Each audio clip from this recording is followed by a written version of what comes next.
Olá, tudo bem?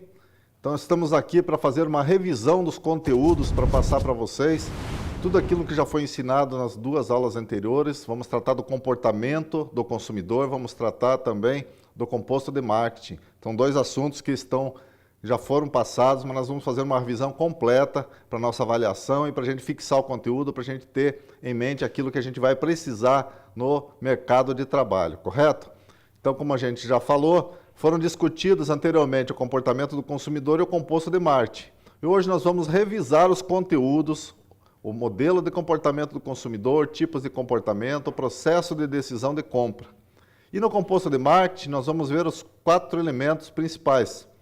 É o produto, o preço, a praça ou ponto de venda, nós conhecemos como uma logística de distribuição, e também a promoção desses produtos, a promoção do nosso conteúdo de venda. Tá? Só revisando, nós temos aqui o nosso SAG, nossa cadeia agroindustrial. Ela é composta por 6 agentes principais. Ela varia bastante também, depende do comprimento do canal de logística. Ela pode variar, ela pode passar da produção direto para o consumidor final, ela pode passar também do processo industrial para o consumidor final, ela pode pular alguns agentes. Mas, de modo geral, a cadeia mais bem sucedida, ela se reveste do produtor de insumos ou revendedor, representante, distribuidor de insumos. Ela vai para a produção agropecuária, da produção ela vai para um processo industrial, vai receber embalagem, vai receber registro, vai receber processos que vão melhorar a qualidade ou vão aumentar a vida útil desse produto.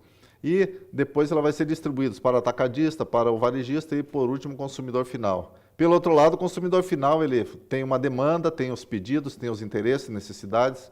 Ele vai comprar o produto com todos os valores agregados, tá? Então, o dinheiro que o consumidor final gasta no produto, ele vai pagar todos os custos dos fatores de produção, todos os custos de matéria, todos os custos que foram adicionados ao longo dessa produção. Então, o consumidor final ele é considerado por alguns autores o agente mais importante da cadeia de suprimentos, em qualquer ramo de produção. Tá?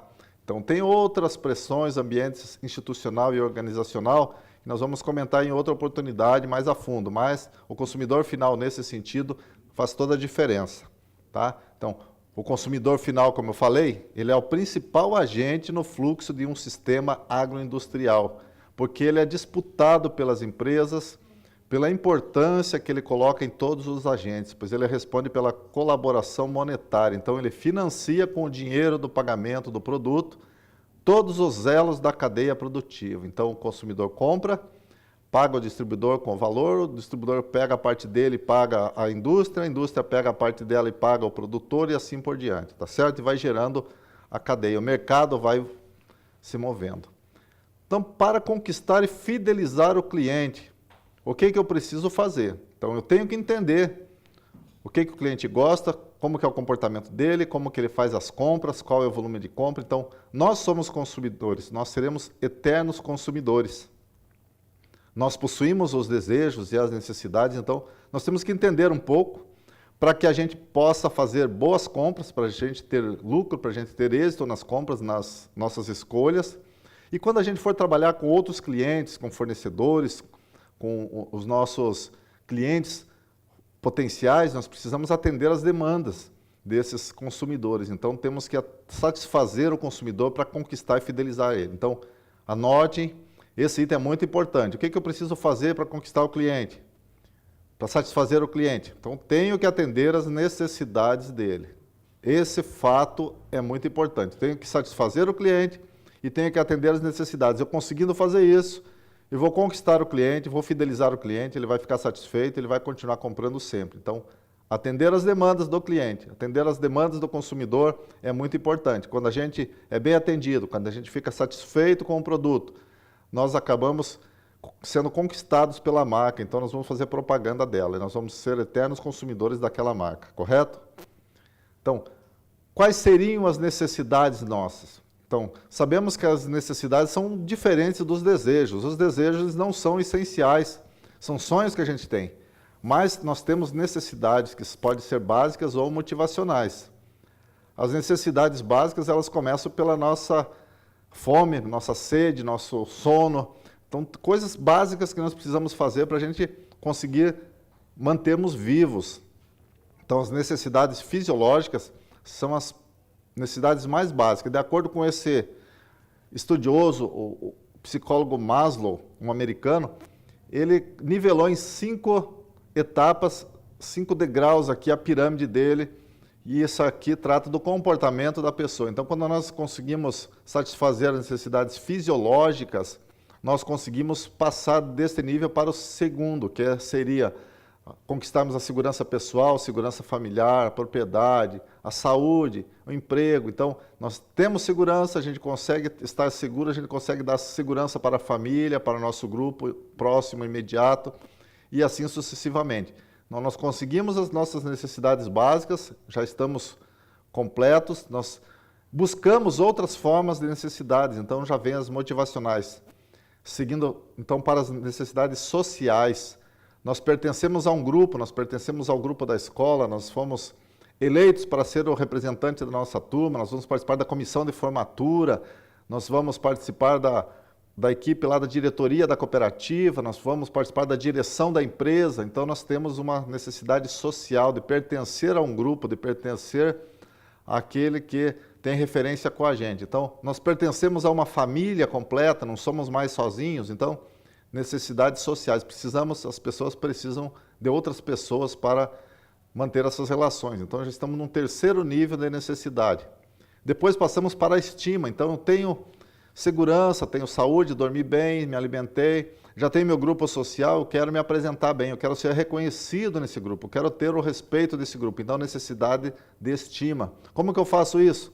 Eu compro uma roupa nova, uma roupa de marca, eu quero ter um relógio, eu quero aparecer bem, quero cortar meu cabelo, fazer maquiagem. Então, assim, o modo de eu agir dentro da sociedade, isso aí é uma necessidade de estima. Então, como que a minha sociedade, como que o meu grupo de referência é representado, como que eles me reconhecem, como que eu sou, qual que é a imagem que eu estou passando para eles. Então, essa necessidade de estima vai trazer esses detalhes. Então, é importante gravar esses exemplos em cada nível. Então, e depois, por último, nós temos a nossa realização pessoal. O que que eu quero realizar na minha vida? O que que vai ser minha realização? Tá? Então, a realização pessoal, quando eu já atingi todos os níveis de necessidades. Então, comprar uma casa nova, fazer aquela viagem dos sonhos, aquela que você não consegue fazer com pouco dinheiro, com pouco tempo. Então, quero levar a família toda para passear, tirar um tempo de férias. Então, não é fácil de fazer, é muito complexa essa escolha, então para ter essa realização, eu preciso ter todos os outros níveis atingidos, para que eu possa fazer com segurança, com tranquilidade, tá certo? Então, isso aqui é muito importante para a gente traçar o nosso modelo de comportamento de compra. O consumidor, ele tem um modelo que é bem resumido, simples, mas precisa desses detalhes, desses fatores, desses níveis de hierarquia da necessidade. Tá? Quais seriam elas? Então, as características do consumidor, a gente vai verificar dentro do comportamento, porque elas vão sofrer uma reação quando esse consumidor é estimulado pelos produtos, pelo preço, pelo ponto de venda, pela promoção que foi feita, pelo poder econômico, pela economia global, pelos meios tecnológicos, pelo poder político, pela cultura. Tudo isso é estímulo. Então, os 4 P's do marketing, produto, preço, prazo e promoção, eles são estímulos controláveis, porque o vendedor, ele vai dizer qual é o produto que ele está vendendo, qual a forma que ele vai colocar, qual o preço que ele quer vender, onde ele vai vender, quais as promoções. Então, tudo isso ele controla. Agora, tem coisas que são incontroláveis. Então, esses estímulos incontroláveis também estão presentes para os consumidores.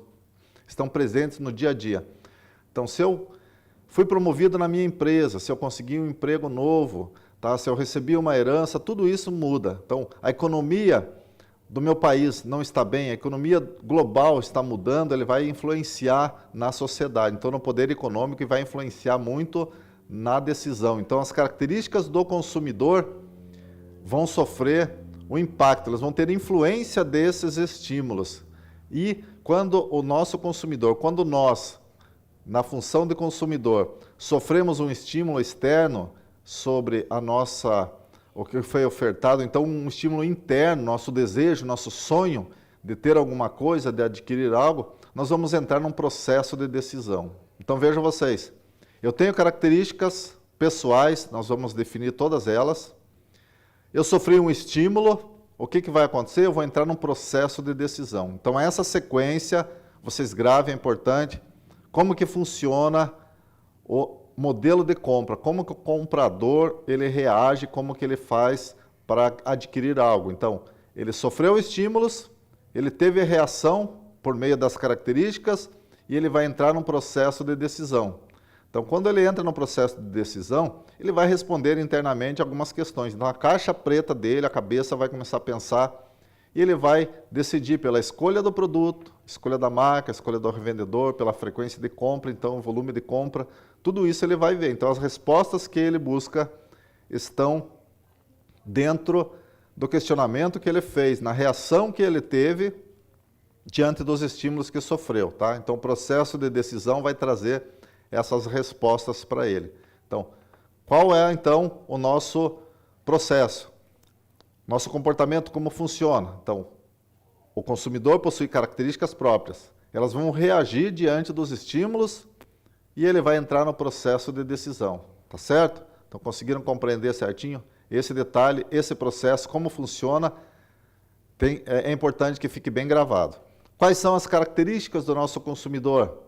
Então, as características elas podem ser culturais, sociais, pessoais e psicológicas. Também essas 4 características são detalhes importantes. Então, como funciona o comportamento? Então, as características do consumidor, como eu já falei, provocam as reações aos estímulos, portanto, ou logo influenciam e afetam o comportamento de compra. Quando que acontece essa reação? Durante o processo de decisão. Então, o que vai acontecer aqui? É um processo de decisão. Então, o consumidor vai entrar num processo de decisão porque ele reagiu aos estímulos, isso aí afetou o comportamento dele. Então, 3 situações aqui. Até é um pouco complexo, mas é bem fácil de entender. Como que funciona o processo de decisão? Então, o consumidor sofreu estímulos e as características internas dele influenciaram o comportamento. Então, o comportamento foi afetado, foi influenciado e ele entrou no processo de decisão. Quais são as características desse consumidor que podem afetar essa decisão? Vamos verificar aqui. Características culturais, nossos hábitos, costumes, tendências, classe social, local que vivemos, tá? Nossa descendência, tudo isso afeta o nosso desejo de compra. Então, eu não consigo comprar coisas que eu nunca tive acesso ou que não estão dentro do meu hall de compras ou que eu nunca provei. Por quê? Porque a cultura determina muito isso, tá? Então, grupos sociais afetam bastante. Grupo de referência, famílias, papéis sociais, status. Eu não vou entrar em muito detalhe aqui porque já estão nos outros vídeos. Então, a gente só está fazendo uma revisão e nós vamos procurar focar bastante naquilo que vai ter mais utilidade para vocês na nossa avaliação, tá? Grupos sociais, grupos de referência. Então, nós compramos de acordo com o que nós temos uma afinidade maior. A nossa família já é o primeiro grupo social de referência. Nossa turma da escola, nosso grupo da igreja, a nossa associação da cooperativa, o sindicato, quem participa. Então, a empresa, o pessoal que tem uma empresa ou que trabalha para alguma empresa, tudo isso é grupo de referência. Então, você se identifica com aquela população, com aquele grupo, e ele vai trazer detalhes que vão influenciar na compra de alguns itens específicos. Desde a alimentação, das compras do dia a dia, de uma peça de roupa, de um veículo, dependendo do local que você mora, você vai usar um veículo diferente. Então, tudo isso influencia bastante.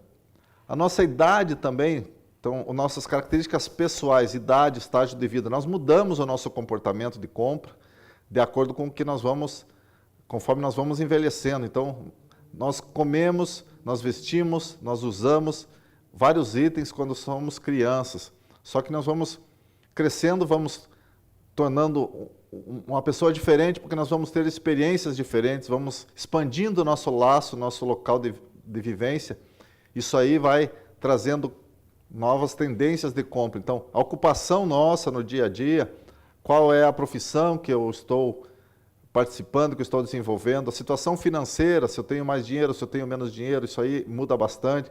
Estilo de vida, então como que eu vou me alimentar, como que eu vou me vestir, se eu adoto estilos de vida diferentes. Então, eu tenho uma vida considerada mais fitness, ou então eu gosto de viagens, eu gosto mais de passear no shopping, eu gosto de viver na fazenda, eu gosto de viajar, sou motorista de caminhão, tudo isso vai influenciar, tá? Eu sou do mundo da moda, então vou comprar coisas que estão dentro daquele meu estilo, vai influenciar na minha compra. Saúde muda bastante, então, já comentei também nos outros vídeos, tendências de alimentação, algumas doenças, tem pessoas que têm essa necessidade de buscar por alimentos selecionados, assim, alimentos ou produtos que estejam de acordo com a necessidade. Exemplo, a pessoa possui uma doença, diabetes, por exemplo, então tem uma alergia a glúten, a lactose, as pessoas não podem buscar esse tipo de alimentação. Até um medicamento que possui glúten, é feito de farinha, às vezes um comprimido, você não conhece, às vezes você acaba tomando o medicamento sem a tua orientação do médico, e vai acabar afetando outros problemas, vai causar outros problemas porque você não tinha esse conhecimento. Então é importante ter essa noção para você conseguir comprar o produto ideal. Personalidade e autoimagem também vai influenciar bastante aquilo que eu gosto, aquilo que eu faço, o meu dia a dia, como que eu me mostro na sociedade, como que eu gosto de ter a minha presença, como que eu quero ter ser reconhecido. Então já estou naquele nível de necessidade de estima, então eu quero ter uma imagem bem peculiar. Tenho personalidade, isso aí eu vou adquirindo com o tempo, tá? Então é a característica de compra. E os psicológicos também são aqueles internos, as características de motivação, de percepção. Então, nossa aprendizagem, nossas crenças culturais, tá? Tudo isso aqui está dentro das características do consumidor. Então, são as 4 características que nós vimos: culturais, sociais, as pessoais e psicológicas. Essas 4 características são bastante significativas porque elas vão reagir diante dos estímulos e elas vão colocar o comportamento de compra do consumidor para um processo de compra. Então, o processo de compra inicia quando o consumidor reage aos estímulos e as suas características vão afetar esse comportamento e vão fazer que ele decida por esse ou aquele outro produto. Temos aqui então um exemplo do nosso grupo de referência, tá? Só passar para vocês, essa foto que está na internet, ela foi divulgada, o mundo todo pode ter acesso, então é um grupo que vocês conhecem bastante, creio eu, é uma visita guiada que vocês fizeram recentemente, tá? É um grupo de referência. Um exemplo típico do grupo de referência. Então, estilo de roupa, o modo como você veste, a idade de todos é semelhante. Então, assim, o grupo de referência vai dizer aquilo que o grupo gosta, aquilo que o grupo consegue se adaptar com facilidade. Você se identifica com o grupo, então você vai ter os mesmos hábitos e costumes. Então, vocês vão comprar produtos semelhantes, correto? Então, até aqui. Vamos fazer uma pausa, então, só para ver. Conseguimos ver a nossa necessidade, a hierarquia de Maslow. Vimos também o modelo de comportamento e vimos até aqui nossas características pessoais, tá certo? Então, nós vamos conseguir agora, com esse conteúdo, dar prosseguimento no assunto. O que nós vamos ver agora? Os tipos de comportamento de compra. Então, eu vou entrar no processo de compra. Tenho tipos de comportamento diferentes, de acordo com o tipo de produto, de acordo com aquilo que eu quero adquirir, eu vou ter que ter uma decisão. A minha decisão ela pode ser mais complexa ou mais simples. Então, aquelas mais complexas, elas vão envolver mais participantes e vão envolver mais ponderações, mais questionamentos. Então, essa aquisição, ela pode não ser simplesmente uma compra física de um produto específico. Ela pode ser um contrato, pode ser um acordo. Então, a decisão que você vai tomar é uma decisão do consumidor, decisão do comprador. Às vezes não é uma compra em si, mas é um acordo, é um contrato. Você firma e como que você vai tomar a decisão? O grau de envolvimento dessa decisão e o nível de diferença entre as marcas ou entre as opções disponíveis, entre aquilo que você está buscando, elas vão definir o tipo de comportamento. É importante esse detalhe. O que define o tipo de comportamento? É o grau de envolvimento da pessoa ou do grupo de pessoas. Às vezes é mais que uma pessoa que vai se envolver nessa compra, nessa aquisição, nesse contrato. E o nível de diferença. Então, quantas opções disponíveis tem? Quantas marcas tem? O que uma representa de diferença para a outra? Isso aí vai definir o tipo de comportamento. Então, importante gravar também. O que define os tipos de comportamento? O grau de diferença entre as marcas, o grau de envolvimento, o nível de diferença entre as marcas. Duas coisas, então, que vão definir o tipo de comportamento de compra. Vamos detalhar melhor. Quais são os tipos de comportamento? Nós temos o tipo complexo, temos o tipo em busca da variedade, condicionância cognitiva reduzida e o habitual. Nós vamos citar alguns exemplos e vamos detalhar um pouco mais sobre esses tipos aí. Então, o tipo de comportamento complexo e o tipo em busca da variedade, em ambos eu tenho diferenças significativas entre as marcas ou entre as opções que eu tenho disponíveis. O que define a diferença entre os dois? Então, o primeiro, o complexo, é um comportamento que eu vou ter quando eu tenho uma diferença muito significativa entre as marcas, mas eu tenho alto envolvimento. Então, ou eu ou várias pessoas serão envolvidas na decisão. Enquanto que o baixo envolvimento está na busca da variedade. Então, o comportamento em busca de variedade, ele tem baixo envolvimento. A pessoa não pensa muito, ela pode mudar de marca, ela pode mudar a quantidade, a rotina de compra, mas o produto que ele está buscando tem muitas diferenças, existe uma variedade muito grande. Tá? Então, não existe muita diferença entre as marcas, é uma compra mais simples. Mas assim, a variedade é muito grande de itens que você vai conseguir. Outro detalhe, no modelo, no tipo de comportamento, condicionância cognitiva reduzida e habitual, eu tenho pouca diferença entre as marcas. Então, eu vou me envolver bastante no tipo condicionância cognitiva reduzida e vou me envolver pouco no comportamento habitual.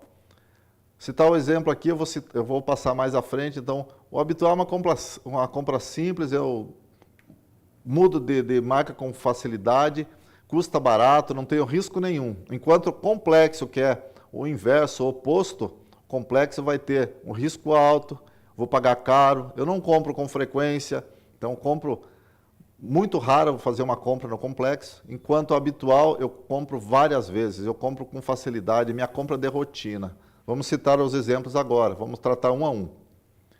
Primeiro tipo de comportamento, comportamento de compra complexo. Como eu falei, tem um alto envolvimento na decisão de compra, pode ser uma pessoa ou várias pessoas, e possui bastante diferença entre todas as opções, todas as marcas disponíveis. O produto é caro, tem um risco muito grande na transação e ele também não é comprado com frequência. Então, esses detalhes são muito importantes para serem gravados. Complexo, bastante difícil, tem risco, é caro, tem diferença entre as opções. Eu coloquei como exemplo no agro aqui o caminhão, uma fazenda. Já citei também, em algumas ocasiões, computador. Então, um celular também, então várias opções, ele é caro, tem riscos. Então, deixo de comprar porque tem risco na compra? Não, eu tenho que me cercar de detalhes que vão me dar segurança. Comprar um seguro, vou ter que fazer a compra de uma empresa reconhecida, cuidar para não comprar produtos com problema. Então, a gente consegue no mercado, no comércio, a gente consegue informações, a gente consegue trazer exemplos que trazem segurança para a nossa compra. Então, vamos ter um comportamento complexo quando o produto envolve uma decisão muito alta, e também tem muita diferença, muitos detalhes que vão envolver a nossa compra. Em busca de variedade. Então, são outros detalhes distintos do primeiro. Então, tem baixo envolvimento na decisão. Ele é feito um pouco sem pensar. Então, tem muita diferença entre as marcas. Há muitas marcas disponíveis, há variedade de marcas. E também o consumidor se arrisca por uma marca diferente. Então, assim, ó, se ele fizer uma escolha que não foi tão eficiente no modo de vista dele, na avaliação dele, ele não teve muitas perdas. Então, ele não está correndo risco. O risco não é grande, nem financeiro, nem de resultados. Então, as firmas líderes dessas marcas que têm venda bastante alta no mercado, elas vão se manter no mercado recorrendo à propaganda e à manutenção dos estoques. Então, o exemplo que eu coloquei aqui é uma bolacha, um pacote de bolacha ou biscoito, como muitos conhecem. É um exemplo do contexto agro. Tem inúmeras marcas e tipos num supermercado. Então, aquelas marcas já reconhecidas, elas vão ser mantidas no estoque pelos vendedores. As firmas líderes, elas fazem propagandas e mantêm o estoque regular para que o consumidor procure e encontre, porque eles estão produzindo e o estoque não pode ficar parado. E também existem vários concorrentes querendo vender outra bolacha no supermercado. Então, os concorrentes vão recorrer ao marketing, vão fazer merchandising. A gente vai estudar esse assunto mais futuramente. E vão fazer promoções, vão fazer amostras grátis, degustações. Principalmente aquelas ilhas de supermercado, a gente encontra concorrentes querendo vender produtos novos. E o consumidor, quando encontra um produto novo, ele vai reconhecer que não tem risco, vai pagar pouco e ele vai provar uma marca nova. Então, se ele gostar, ele vai fazer a troca. Então, é fácil dele fazer uma troca. Se ele busca uma bolacha como alimento, chega no supermercado e não encontra a marca que ele sempre compra, ele vai comprar outra. Ele precisa, é uma necessidade básica. A fome é fundamental ser saciada. Então, ele precisa comprar o alimento. Ele vai fazer a troca. Então, para que não haja troca, a manutenção do estoque é fundamental, tá certo? Então, esse exemplo é em busca da variedade. Outro assunto aqui, condicionância cognitiva reduzida. Eu já comentei na aula anterior sobre o exemplo do colchão. Vamos falar hoje sobre o tapete. Um tapete para sala, um tapete novo. É uma compra, poderia ser uma compra de estima, ou então talvez uma compra para satisfazer uma necessidade de autorreconhecimento, talvez não, mas a estima mesmo. Eu quero comprar, quero deixar bonita a minha sala, quero ser reconhecido que eu tenho a sala mais bonita da região, então vou comprar um tapete novo. Como que acontece isso? Tem alto envolvimento na decisão, porque o tapete, um tapete bom, um tapete importado, um tapete colorido, grande, às vezes não é tão barato, então ele pode ser caro o tapete. Há alto envolvimento na decisão, porque não é uma compra simples. Eu não tenho, assim, tem poucas diferenças entre as opções. Eu vou ter que escolher a cor, o modelo, se é desenhado ou não, mas ele vai exigir que eu reconheça quais os modelos de tapete para saber qual mais fica adequado para a minha situação. Se eu vou ter uma casa de praia, se eu vou ter uma casa na cidade, uma casa na fazenda. Então, é diferente o tipo de tapete. Se eu vou colocar na sala, se eu vou colocar na varanda, vou colocar no quarto, o tipo é diferente. Vou pensar um pouco. Eu não compro com frequência, não é uma compra comum, então é uma compra incomum, mas ela pode ser rápida. Então, tem o envolvimento na decisão, pode ser o envolvimento da família toda, porque eu vou comprar um tapete do meu gosto, mas se o restante da família não gostar, não vai ficar bem. Então, para que eu tenha uma compra com êxito, eu vou me envolver bastante na decisão. E as diferenças são poucas, então escolhi o tapete do tamanho correto, colocar um modelo ou outro modelo que tenha a mesma característica, uma marca ou outra marca não vai influenciar tanto, tem pouca diferença entre as opções. Então o produto envolve o risco, posso não gostar, pode não ser adequado, pode não se adaptar, pode não durar tanto quanto eu gostaria, então envolve um certo risco, por ele ser caro também. É uma compra rápida, mas não é comum, então ela é incomum. Então, ela tem uma dissonância entre o meu modo de pensar. Ele não combina, às vezes, com as decisões das outras pessoas. Então, eu tenho que fazer um estudo mais profundo. Então, há envolvimento na decisão. Compra habitual, uma compra comum do dia a dia, não é caro, não tem risco. Então, colocamos como exemplo o sal, mas poderia ser leite.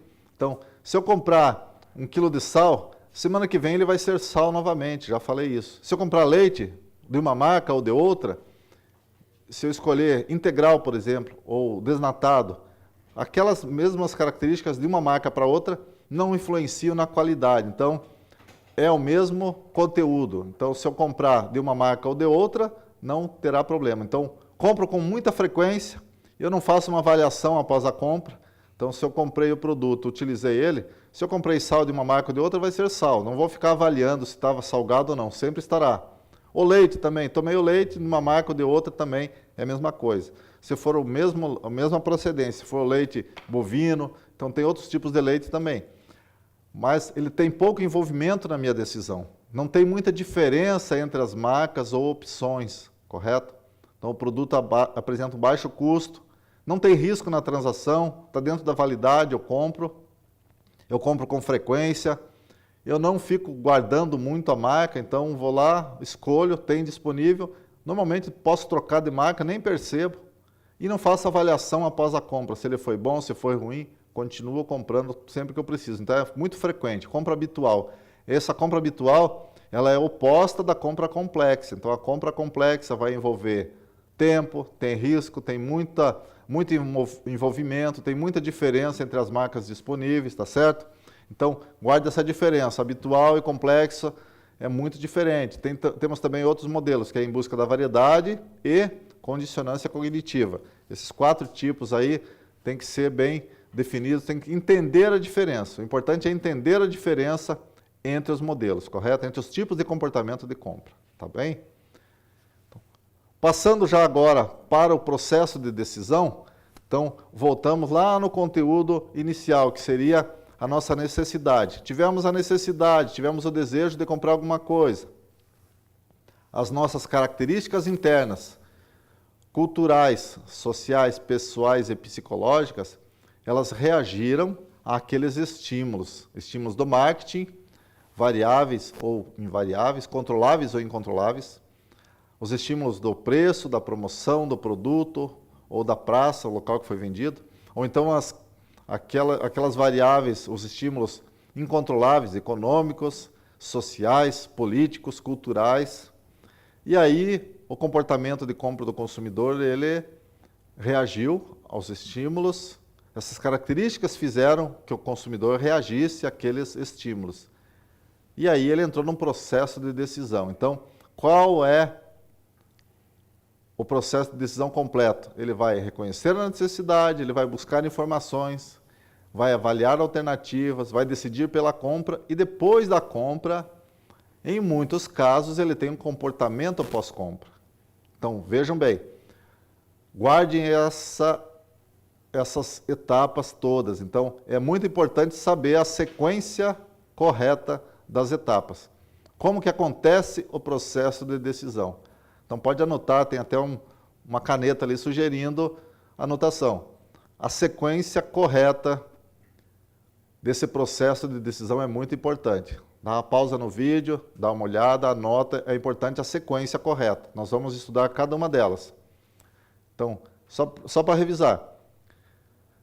Eu sofri um reconhecimento da necessidade, eu decidi que eu precisava de alguma coisa, eu tive o desejo de comprar alguma coisa. É o início do processo. Então, lá no começo que nós vimos as necessidades de Maslow, nós vimos o modelo de comportamento do consumidor. Então, lá nós tínhamos já uma reação. Então, as características do consumidor fizeram com que a pessoa sofresse uma reação aos estímulos que teve. Então, ele teve a necessidade, sofreu estímulos e ele entrou no processo de decisão. Então, agora nós vamos verificar tudo isso. Tá? Primeira etapa, reconhecimento da necessidade. É o início do processo de decisão de compra. Então, o comprador reconheceu o que ele precisava, teve impulsos internos ou externos. Então, é o início do processo de compra. É a primeira etapa, necessidade ou desejo. Então, ninguém decide pós-compra antes de fazer o processo todo. Ninguém compra sem ter uma necessidade. Ninguém compra sem ter avaliação das alternativas. Ninguém tem alternativa se não tiver informações. Como que ele buscou informações? Então, a primeira etapa é o reconhecimento. Segunda etapa, eu tive a necessidade? Primeira coisa, eu vou buscar informações. Eu não vou avaliar, se eu não tenho como avaliar, não tenho ainda informações sobre o produto. Eu quero comprar qualquer produto, qualquer coisa. Eu vou buscar por informações. Se o impulso for forte, se o produto que eu preciso está disponível e faz a necessidade, se tiver ao meu alcance, então eu vou comprar. Então eu preciso pegar essas informações, ver se elas batem com a minha necessidade. Elas conseguem atender? Então eu vou avaliar as alternativas que eu encontrei nas informações. Então, primeira etapa, reconhecimento da minha necessidade. Segunda, busca por informações. Terceiro, avaliei as alternativas. Eu vou pegar todas as informações que eu colhi, todas as informações que estão disponíveis, vou avaliar as alternativas. Isso aí depende das minhas características pessoais, depende do tipo de comportamento de compra. Alguns casos até eu vou comprar por impulso. Vejo vocês, se você foi convidado para uma festa de Natal, por exemplo, muita gente comemora o Natal. Tem pessoas que fazem aniversário no dia do Natal. Então, às vezes, você quer impressionar determinadas pessoas. Ao invés de comprar apenas um presente de Natal, você acaba comprando um presente dobrado, ou então de melhor qualidade. Por quê? Porque você sofreu impulso, porque reconheceu que a pessoa merecia, porque ela está de aniversário e numa festa comemorativa. Então, o impulso é muito importante você reconhecer que existe e procurar fazer com consciência a sua aquisição. Seu processo de compra ela não pode sempre ser por impulso, que você vai acabar tendo assim, comportamentos que não são adequados para que você faça uma boa compra. Só que você, como vendedor, você está vendendo o seu produto, você pode estimular o seu cliente, o seu consumidor também, a fazer a aquisição. E às vezes ele vai ter o impulso da compra. Se ele provou um item novo e gostou, ele vai comprar muitas vezes por impulso. Às vezes nem precisa e acaba comprando.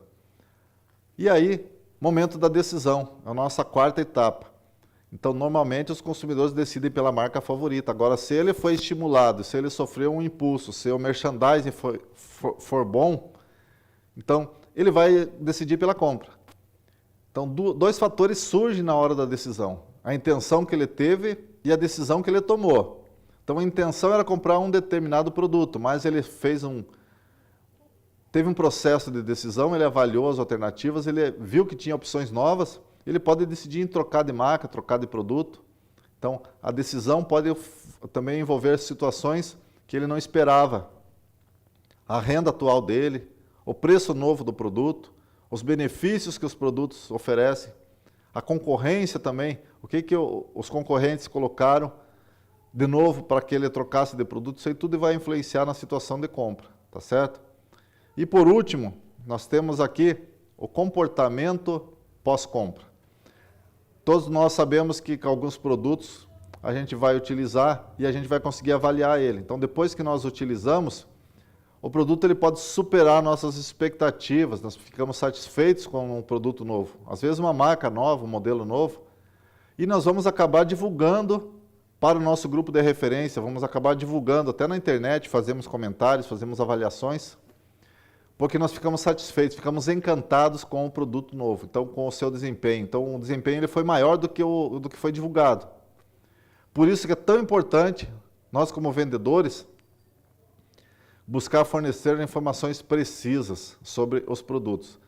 E nós, como compradores, precisamos buscar todas as informações necessárias para não cair na ilusão de buscar uma coisa e encontrar outra. Então, a satisfação do cliente é a chave para conquistar e fidelizar naquela marca. Então, construindo o relacionamento duradouro. Então, aqui está mais uma resposta para vocês verem como é tão importante aquela pergunta lá do início. O que temos que fazer para conquistar e fidelizar o cliente? Então, nós temos que deixar ele satisfeito. Então, como que nós vamos fazer isso?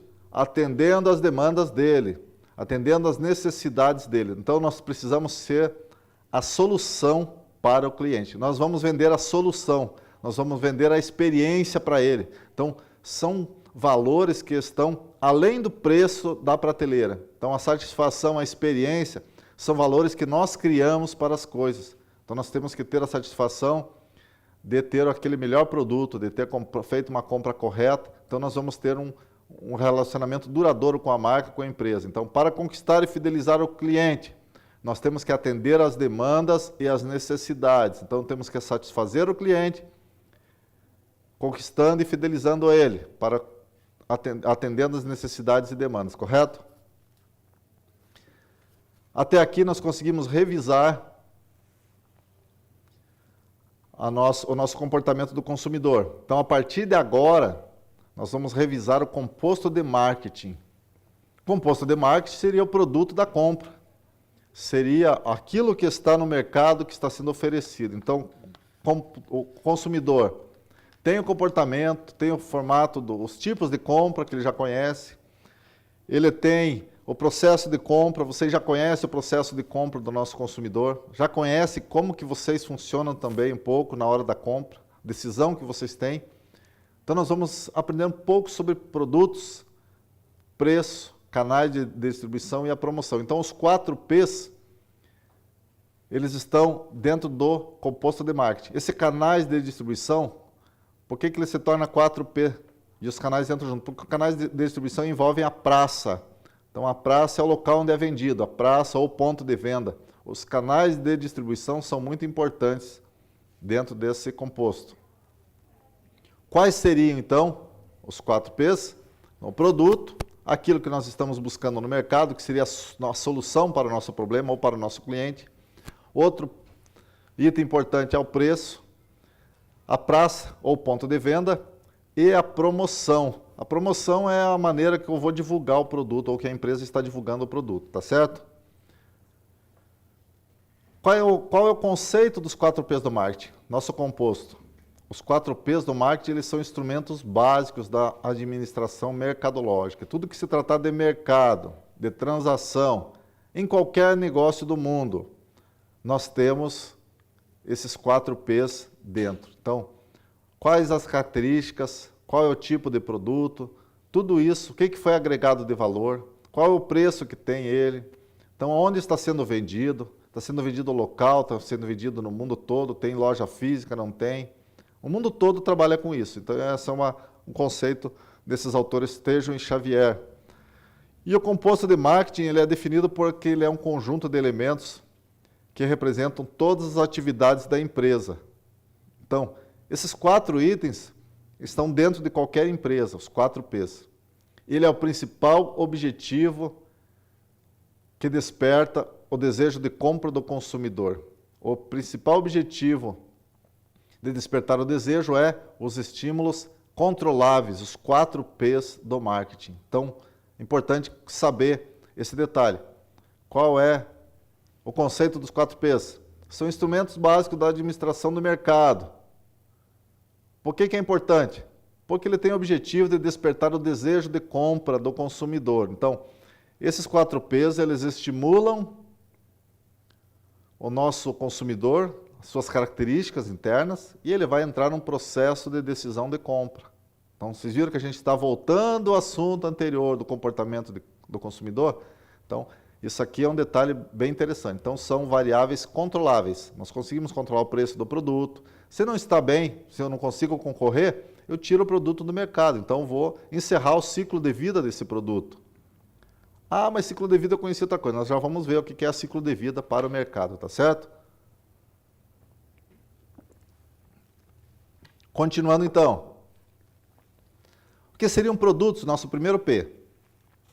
Ele é o principal objeto das relações de troca. Então, qual que é a troca? Eu dei o produto, a pessoa me deu o dinheiro. É uma troca. Eu dei um produto, a pessoa me deu outro produto. É outra troca. Eu dei um produto, a pessoa pagou com serviço. Então, pagou a mão de obra, é um produto, foi avaliado financeiramente. Então, tudo que pode ser troca pode ser considerado um produto. Então, tudo que pode ser oferecido no mercado para pessoas físicas ou jurídicas, para uma pessoa individual ou para uma empresa, tudo pode ser produto. Então, visa proporcionar a satisfação quem os adquire ou consome. Então, novamente, estamos buscando a satisfação do consumidor, satisfação do cliente. Como que eu consigo isso? Atendendo às necessidades e demandas. Então, vou conquistar e vou fidelizar o cliente. Vocês viram que a gente está repetindo bastante. Assunto bem interessante para nós avaliar isso aí. Então, numa visão ampliada do autor Las Casas, ele permite incluir os serviços também. Os serviços são considerados produtos. Então, toda vez que eu consigo avaliar, consigo precificar, colocar preço em determinadas coisas, eu trato como um produto de venda. A imagem de uma pessoa pode ser um produto de venda. Então, eu vou contratar uma personalidade para participar de um evento, eu tenho que pagar a diária dela. Custa dinheiro. Então, a imagem dessa pessoa está à venda, ela está fazendo marketing, está vendendo a sua imagem. Então, e nós, como que vamos vender a nossa imagem? Como que vamos fazer o nosso currículo?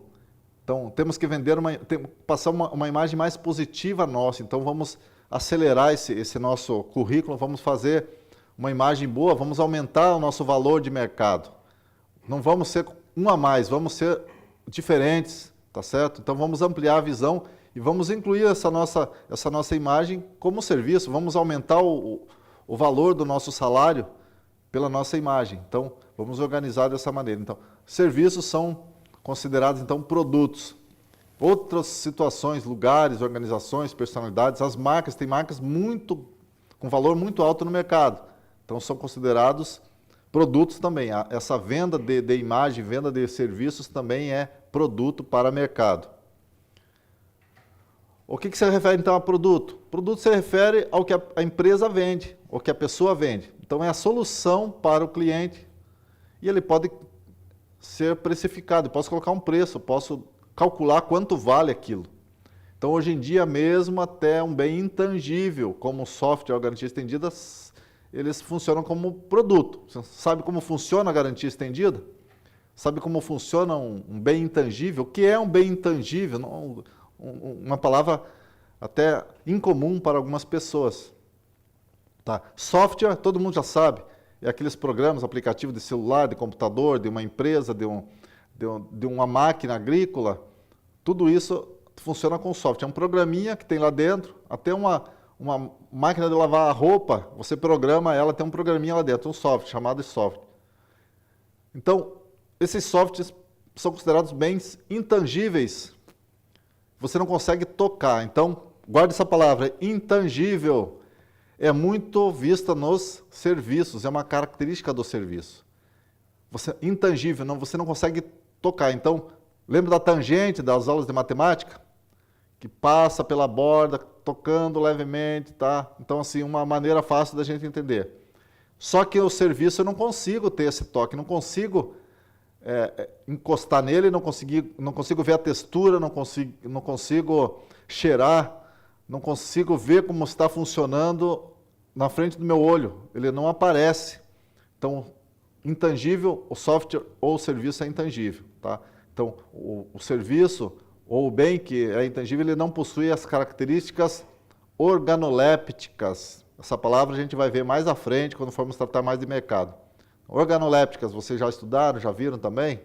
Uma palavra bastante comum no agronegócio.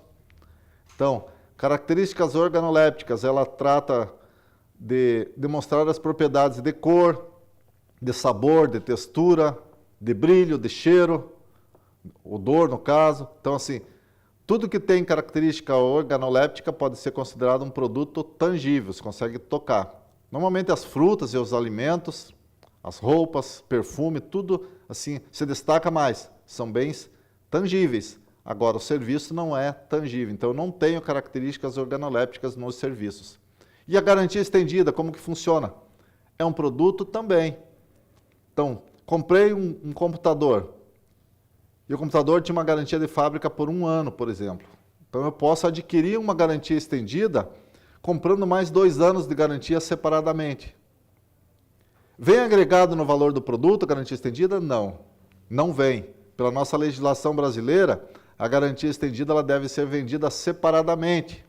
Então, a fábrica dá 1 ano de garantia, eu quero mais 2, aí eu faço um contrato com a empresa que está vendendo ou contrato com o fabricante.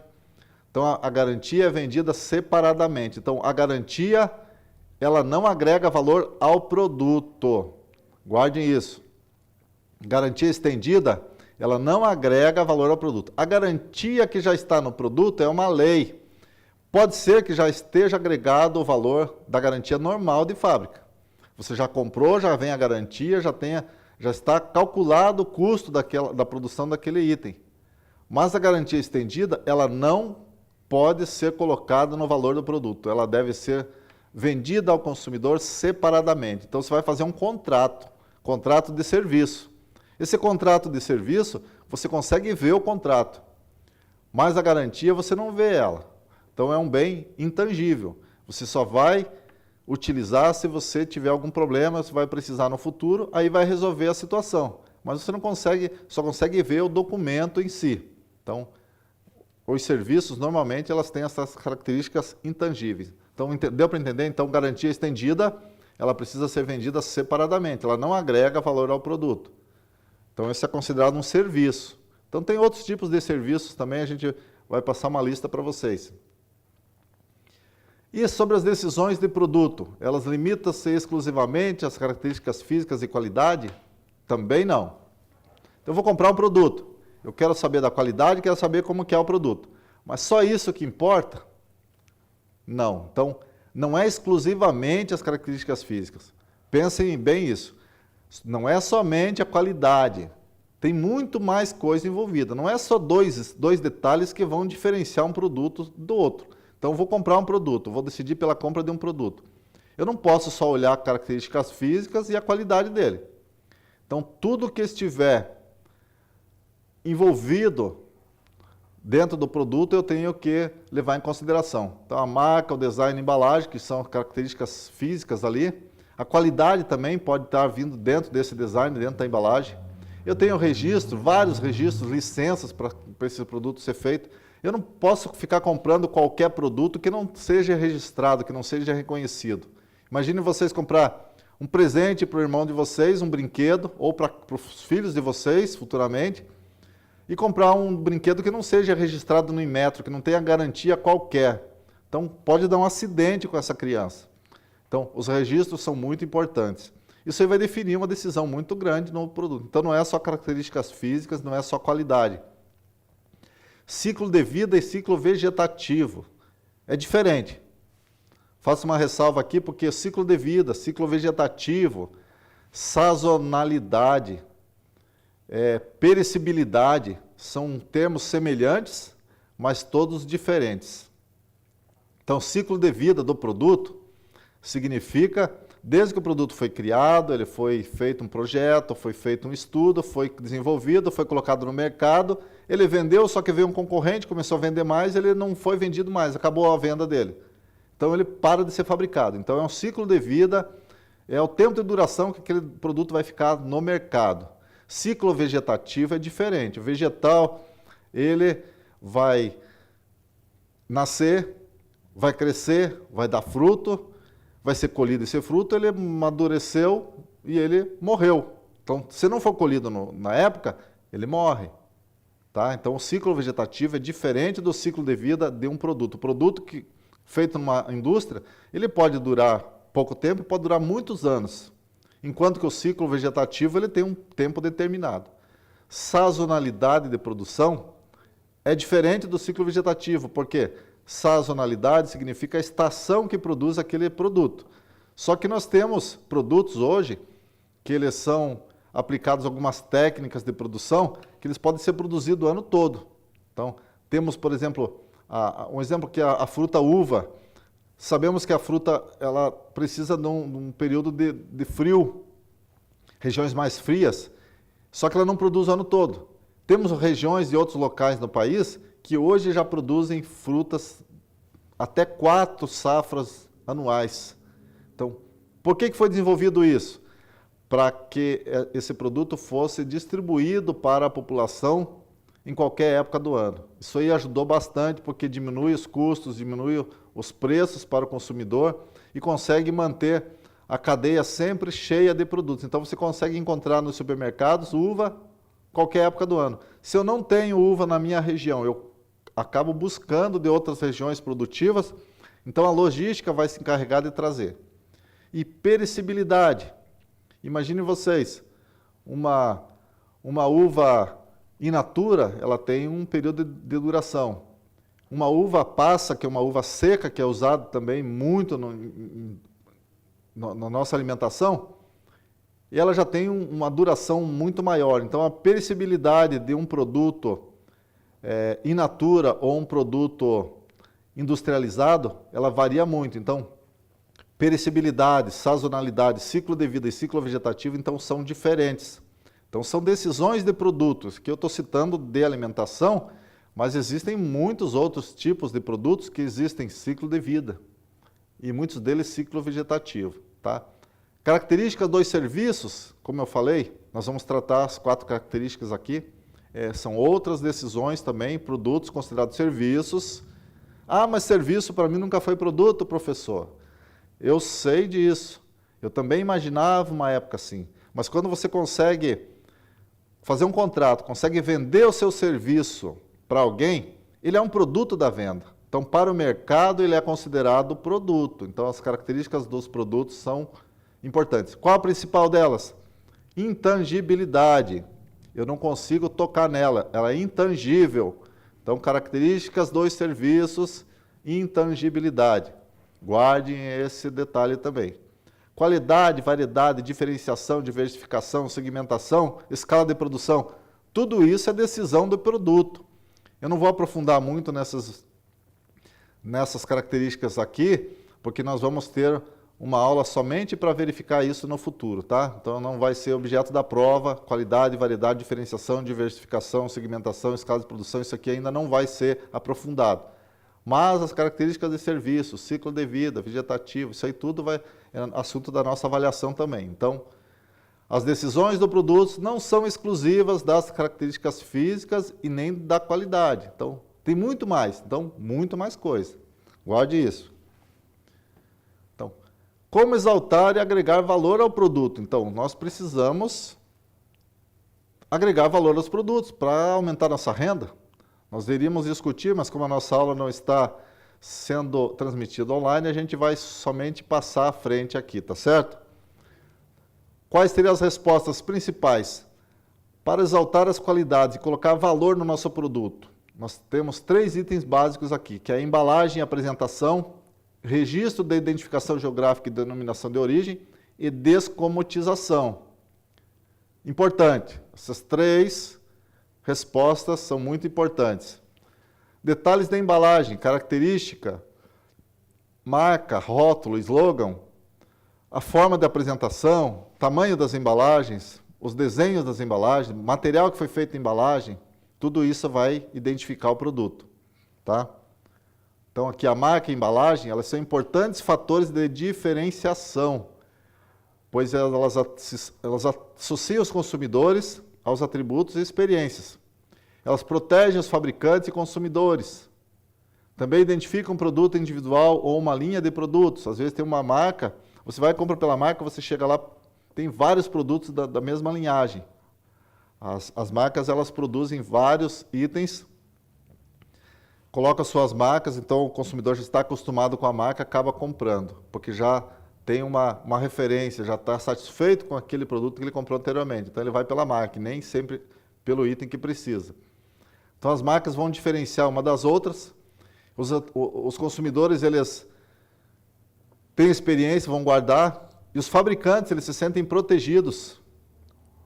Os fabricantes são protegidos pela marca e os distribuidores também. Então, quando o distribuidor não quer passar determinadas marcas, porque ele entende que aquela marca não vai ser bem aceita no mercado. Então, isso é um detalhe bem interessante. Nós vamos aprofundar também uma outra aula sobre esses detalhes aí da marca e das embalagens.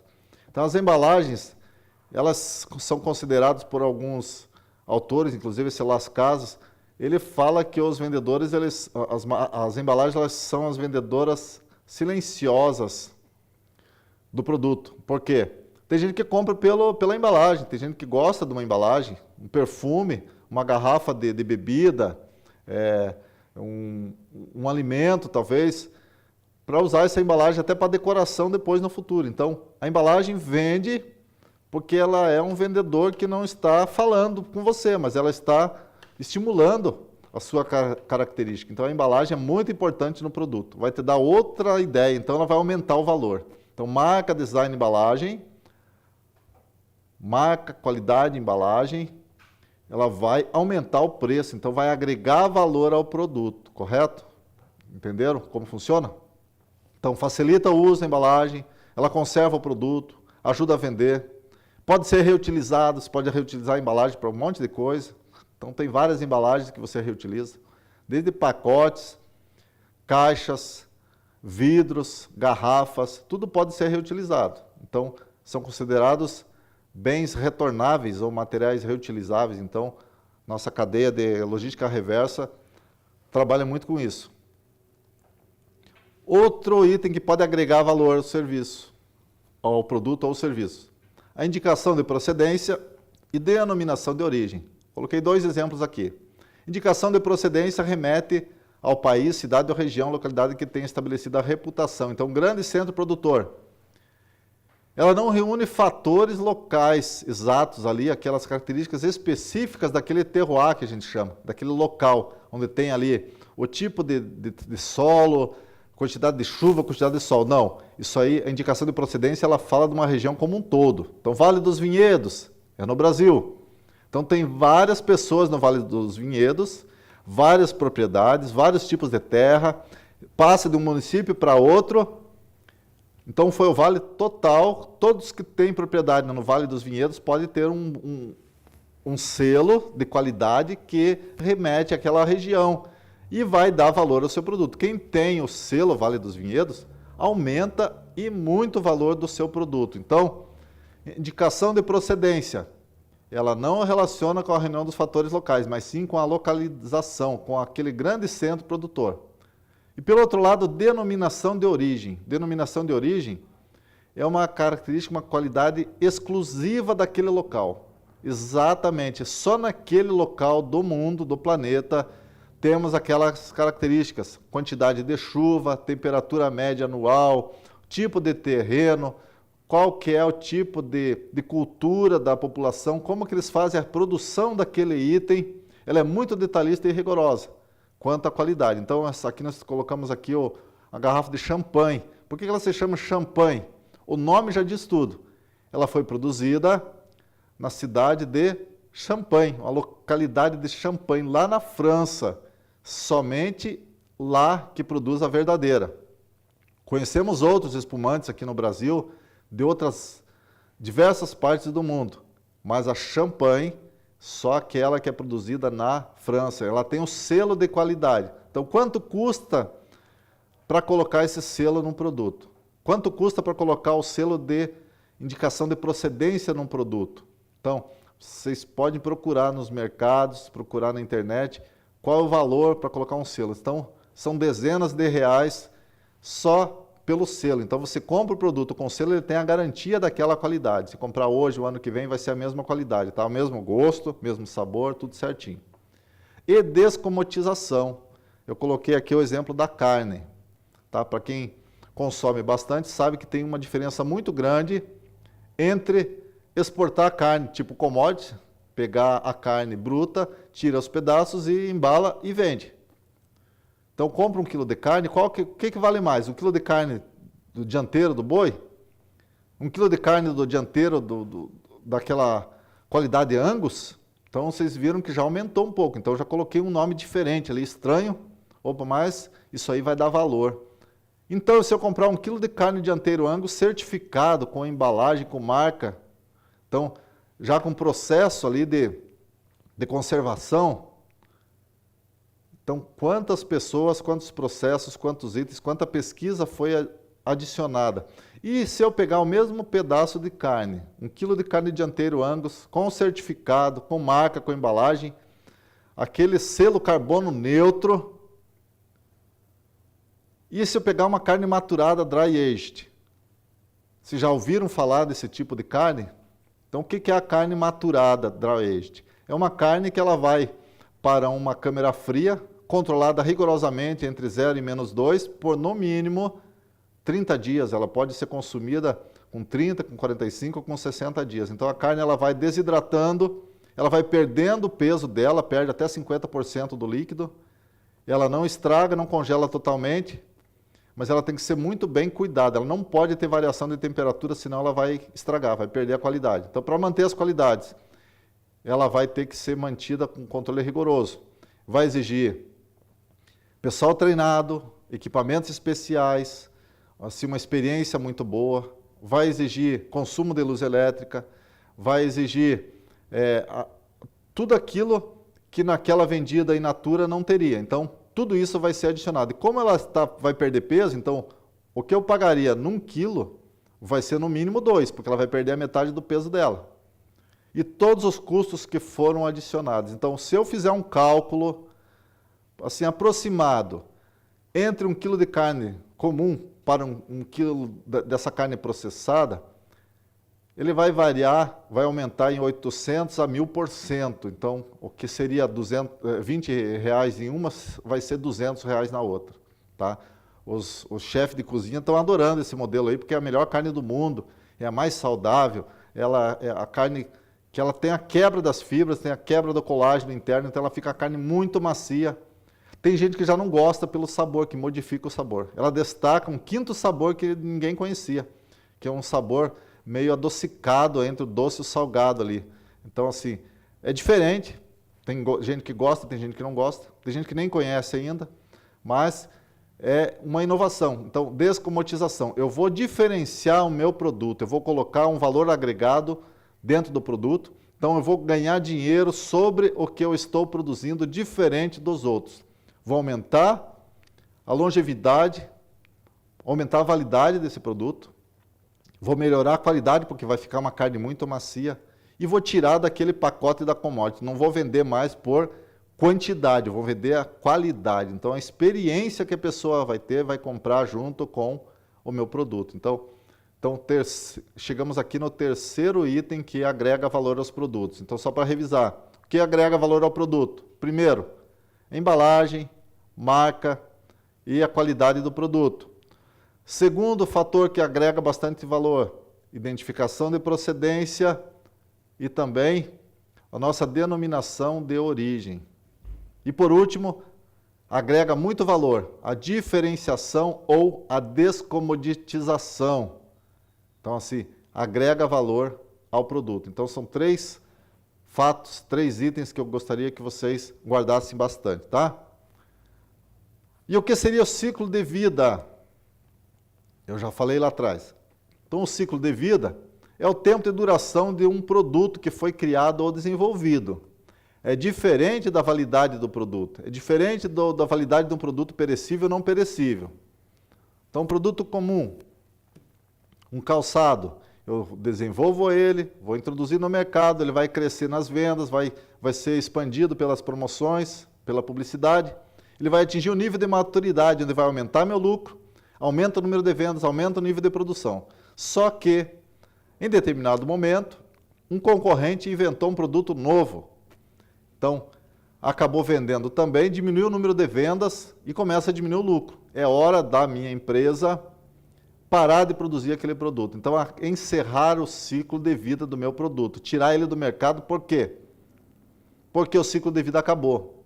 Então, ciclo de vida de um produto é aquela fase entre o desenvolvimento e o declínio, onde eu vou retirar do mercado. Por isso que os produtos desaparecem das prateleiras. Não vejo mais determinado modelo de roupa, não vejo mais determinado tipo de alimento, não vejo mais aquele modelo de veículo, não vende mais. Por quê? Porque foi tirado, não se produz mais aquele tipo. O ciclo de vida exalta a qualidade, agrega valor ao produto? Sim ou não? Não. Não por quê?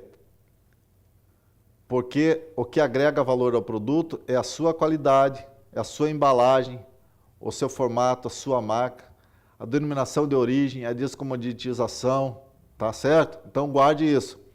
Então, o ciclo de vida, ele não altera a qualidade do produto. O ciclo de vida, ele não agrega valor ao produto. Quando o produto é muito antigo, tem uma marca muito renomada, o que altera o valor desse produto? É a marca e não o ciclo de vida, correto? Então, guarde isso. O ciclo de vida não exalta qualidades e não agrega valor ao produto, correto? Então, os serviços, eles podem ser listados no ambiente organizacional, vocês já viram na aula anterior. Nós iríamos discutir, mas novamente vamos só passar. Rapidamente aqui, só como exemplos, serviços financeiros, jurídicos, consultoria, exame médico, veterinário, plano de saúde e muitos outros. As viagens, as passagens, hotelaria, contador, reformas, construção civil, energia, assistência técnica, manutenção, tudo isso é serviço que nós precisamos contratar, nós podemos fornecer, soluções tecnológicas, segurança, seguros, contratos e muito mais. Normalmente, os contratos, eles registram o nosso produto como venda. Eles firmam um acordo entre as partes, eles formalizam a transação. Os contratos, eles nos dão respaldo, nos dão a segurança. Então, contratar um serviço é um tipo de comportamento arriscado, complexo, não é simples não. Então, o contrato ele vai diminuir o risco, o contrato ele vai respaldar ambas as partes, mas ele tem que ser feito com cuidado, tá certo? Tem que ser olhado com carinho, tem que ser lido, tem que fornecer apoio e garantia para os dois lados. E o serviço como produto, o que seriam? Ele possui características. Quais são elas? A primeira eu já falei, intangibilidade.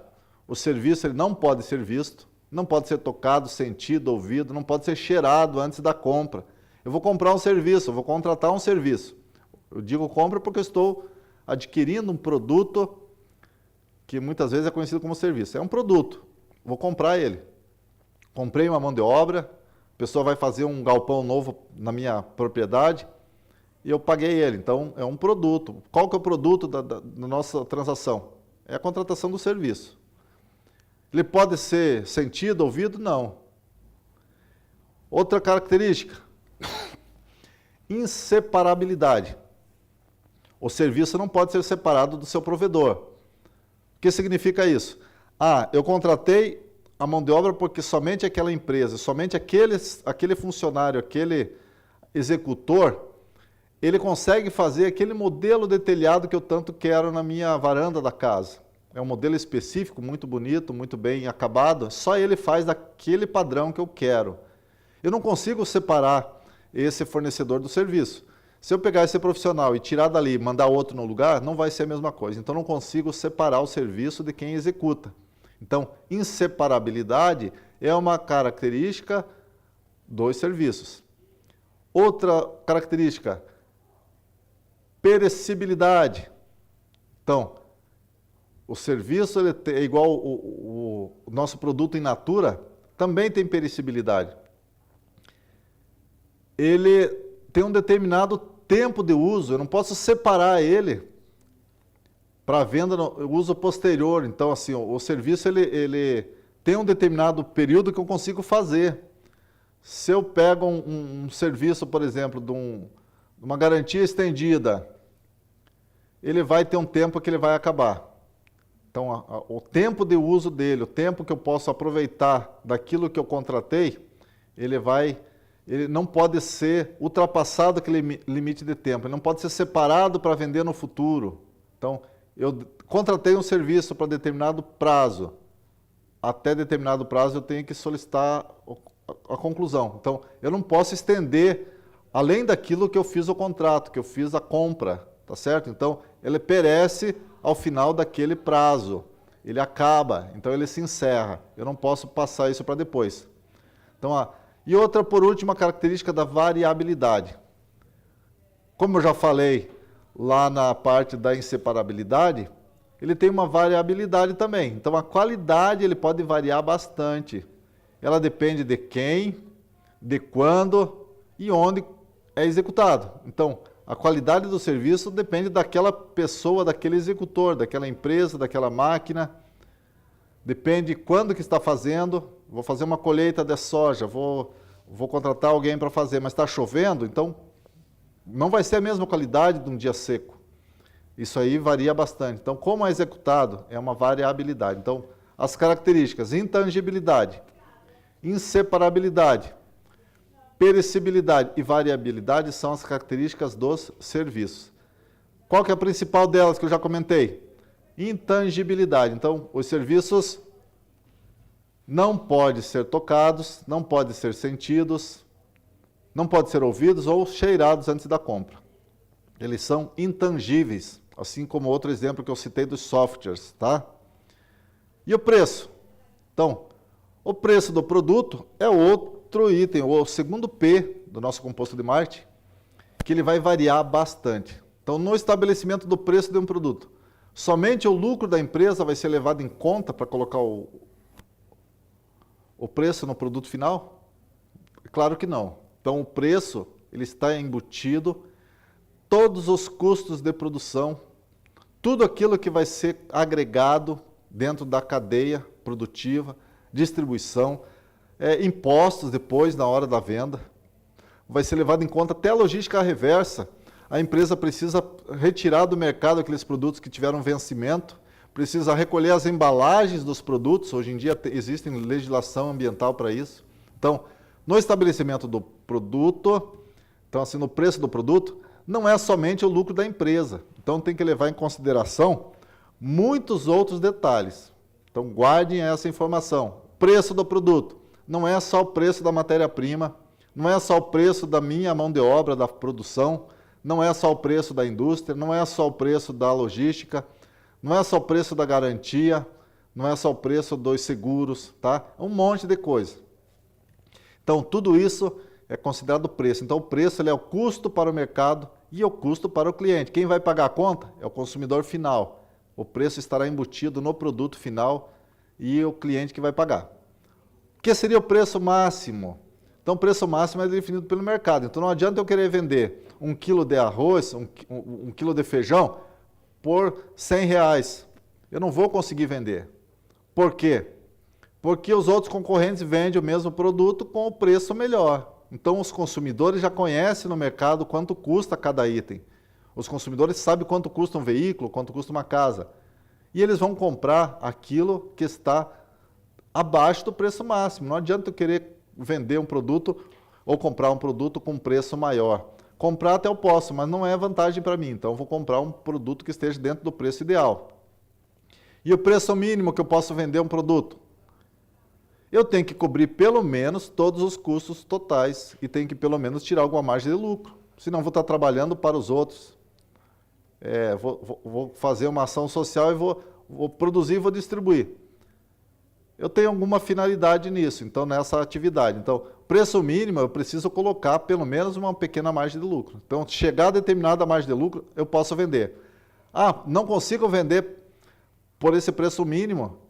Aí eu tenho que parar de produzir, tenho que fazer outra coisa. Tenho que agregar valor e vender um diferencial, vender um produto diferenciado, tá?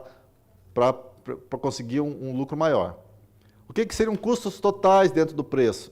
É a soma de todos os custos fixos e variáveis. Custos fixos, a mão de obra, custo das máquinas, energia elétrica, custo de água, um monte de coisa. Os materiais que eu usei na produção, os insumos, fertilizantes, sementes, tudo mais, embalagens. Custos variáveis, pode ser frete, valor de combustível, pode ser impostos, se pode variar também, então são custos variáveis. Receita total, quanto que eu vou arrecadar na empresa? É o preço que eu vendi pela quantidade que eu consegui vender. Então é a receita total, quanto que eu recebi total das minhas vendas. Ponto de equilíbrio, outro dado, outro fator bem interessante na área das compras do mercado aqui. É a quantidade que eu preciso vender por determinado preço para igualar todos os custos totais. Então, assim, eu comprei uma série de itens. Eu comprei semente, comprei adubo, comprei fertilizante, eu contratei mão de obra, eu contratei máquina para executar o serviço e produzi um determinado lote de animais, por exemplo. Então, quantos que eu preciso produzir para que eu consiga vender pelo preço de mercado para conseguir recuperar os custos totais? Então, essa quantidade eu tenho que ter em mente. Eu tenho que fazer um planejamento da minha produção.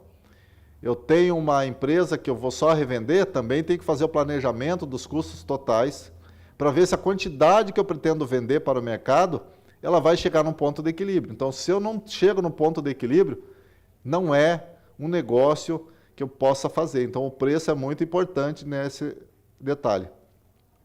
E a política de preços da empresa.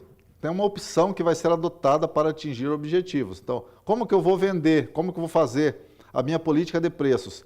Eu vou fazer preço promocional? Eu vou vender mais caro para poder parcelar em mais vezes? Então, a política de preços é importante também.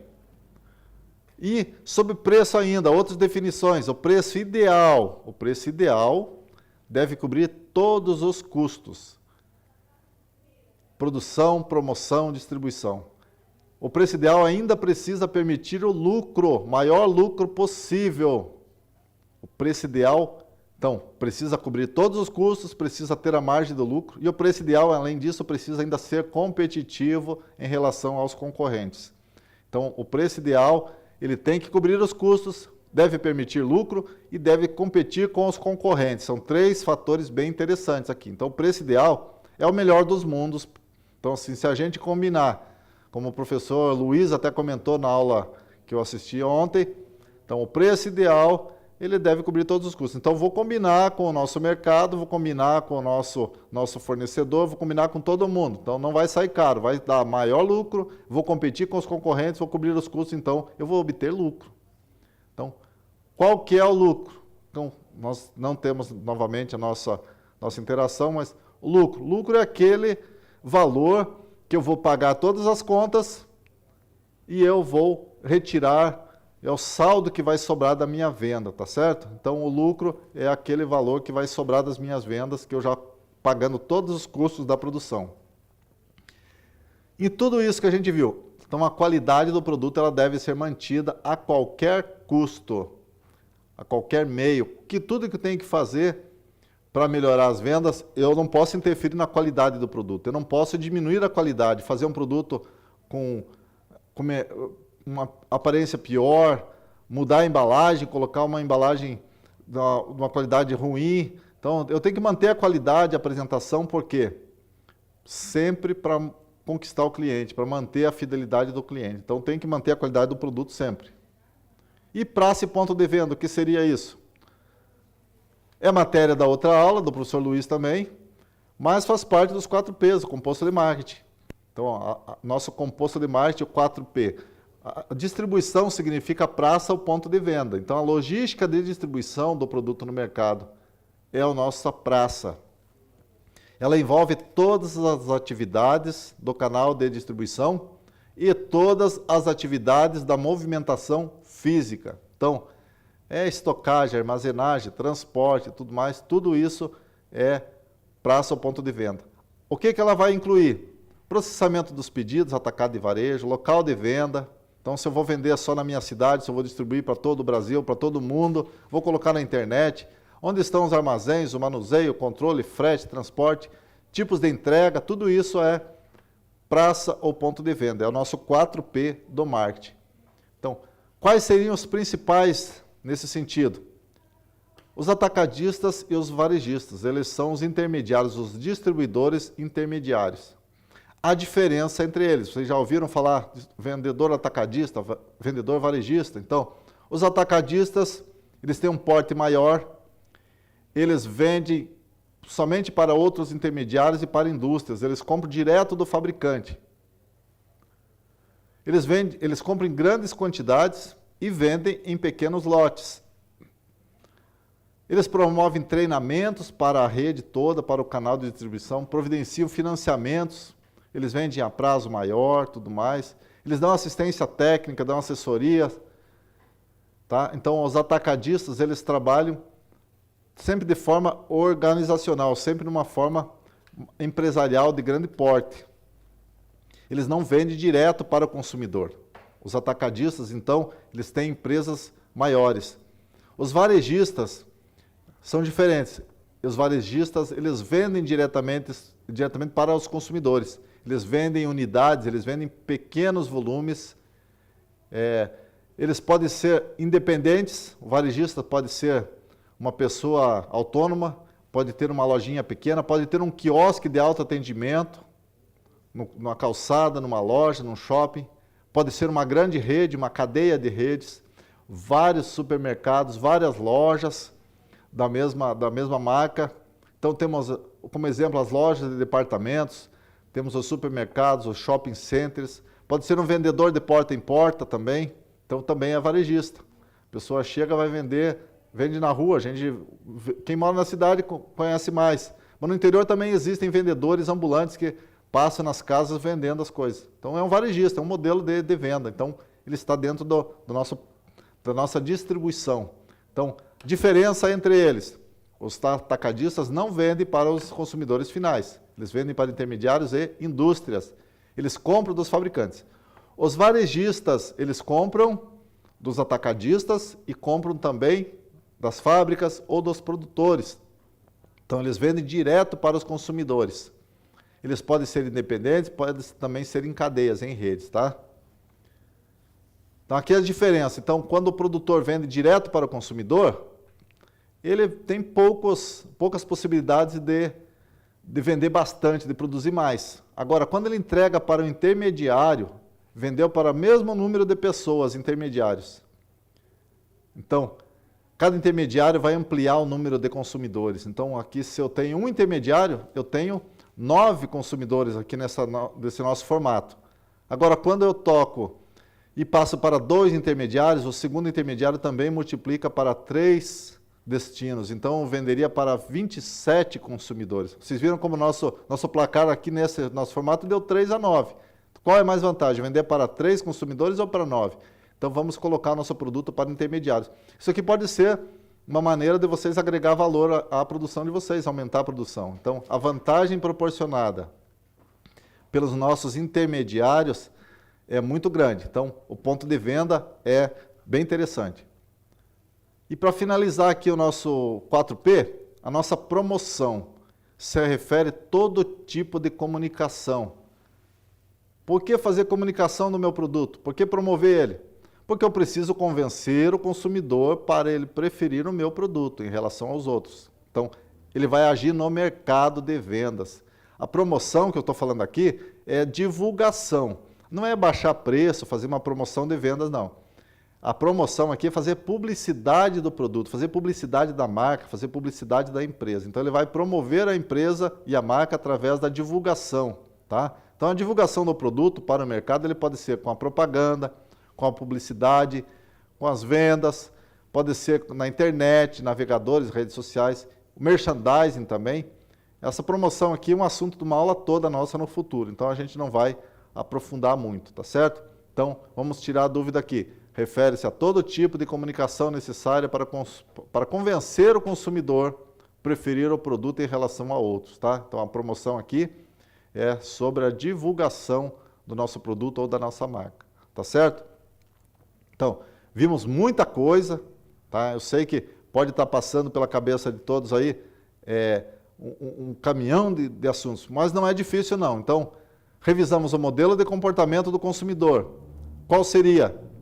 Então, nós temos as nossas características pessoais, culturais, sociais, pessoais e psicológicas. A característica do ser humano, característica do consumidor. Então, essas características elas vão sofrer uma reação quando ele estiver diante dos estímulos, que são os 4 P's e características incontroláveis, econômicas, sociais, políticas, culturais.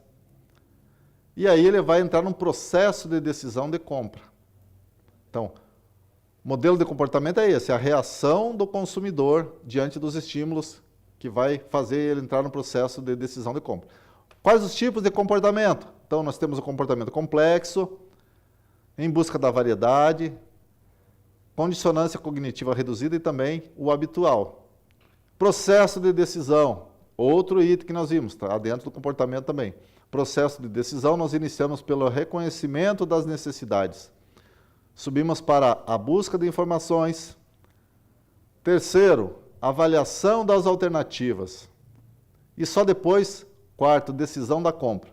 E por último, decisão pós-compra, comportamento pós-compra. Pós-compra ele vai divulgar a marca, ele vai ficar satisfeito, vai voltar a comprar, vai indicar para os amigos, um monte de coisa. E por último, nós vimos o composto de marketing, onde exploramos os 4 P's. Produto, preço, a praça, o ponto de venda e a promoção, tá certo? Então, eu espero que vocês consigam ver o vídeo, discute com os colegas, tá? Explorem bastante. Na próxima aula a gente vai tentar rever o conteúdo bem rapidamente, para depois fazer a nossa avaliação, tá certo? Desejo sucesso para vocês, boa sorte, tá? Porque todos os assuntos que a gente está vendo aqui, eles serão úteis para a vida particular de vocês também. Não é só para aprender na aula, é para vocês terem para a profissão. Então, tudo que a gente está vendo aqui vai ser para vocês como consumidores e vai ser para vocês também como profissionais, como técnicos do agronegócio. Então, não vamos ser mais um técnico. Então, eu, como gestor do agronegócio, eu busco parceiros bem instruídos, bons parceiros. Eu não quero mais um para trabalhar, eu quero os melhores para trabalhar dentro da área, tá certo? Eu conto com vocês nessa jornada, tá bem? Fique com Deus, boa semana, até a próxima. Tchau, tchau.